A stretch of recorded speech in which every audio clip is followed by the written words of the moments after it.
وہ بڑی خوبصورت مثال ہمارے استاد صاحب ہمیں سنایا کرتے تھے. کہتے تھے کہ غریب آدمی تھا, امیر دوست کی شادی میں چلا گیا, اور چلا اس طرح گیا کہ وہ نا ورکشاپ پہ کام کرتا تھا, تو وہیں سے فارغ ہوا تو اسی طرح کپڑے اس کے میلے کچیلے تھے, اس پہ گرد لگی ہوئی تھی. اب گھر جاتا تو دیر ہو جانی تھی, تو وہ بھاگ کے شادی میں چلا گیا. تو جو باہر کھڑا تھا نا آدمی, اسے اندر ہی نہیں داخل ہونے دیا.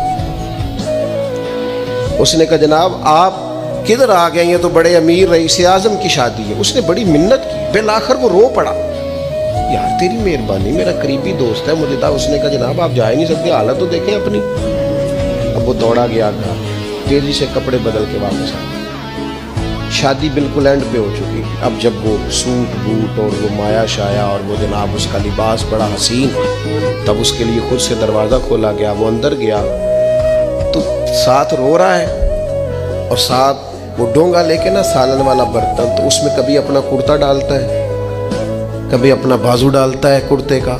لوگوں نے کہا یہ کیا کر رہے ہو؟ کہنے لگا یہ میری تو دعوت نہیں, یہ تو کپڑوں کی دعوت ہے.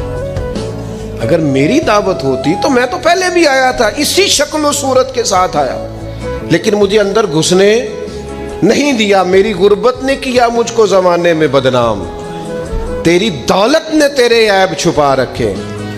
تو یہ تو ان کپڑوں کی دعوت ہے, میرے کپڑے بہترین پہنے ہیں تو مجھے گھسنے دیا ہے, لہذا کپڑے ہی روٹی کھائیں گے. میں روٹی اذیت دی جاتی ہے, تکلیف دی جاتی ہے, آزمائش میں مبتلا کیا جاتا ہے. ایسے ایسے کھانوں کے نام لیے جاتے ہیں جو غریبوں کے ہاں پکتے نہیں. انہیں کہا جاتا ہے فلاں پکانا آتا ہے, تو میں کئی دفعہ کہہ چکا ہوں, پھر کہتا ہوں, جب پیسے آتے ہیں تو عقل بھی آئی جاتی ہے. جب انسان کے گھر گاڑیاں آ جائیں تو چلانے کا طریقہ بھی آ ہی جاتا ہے. جب اس کے پاس مہنگا موبائل آ جائے تو اسے چلانے کا سلیقہ بھی آ ہی جاتا ہے. جدے گھر دانے ہو دے کملے بھی سیانے.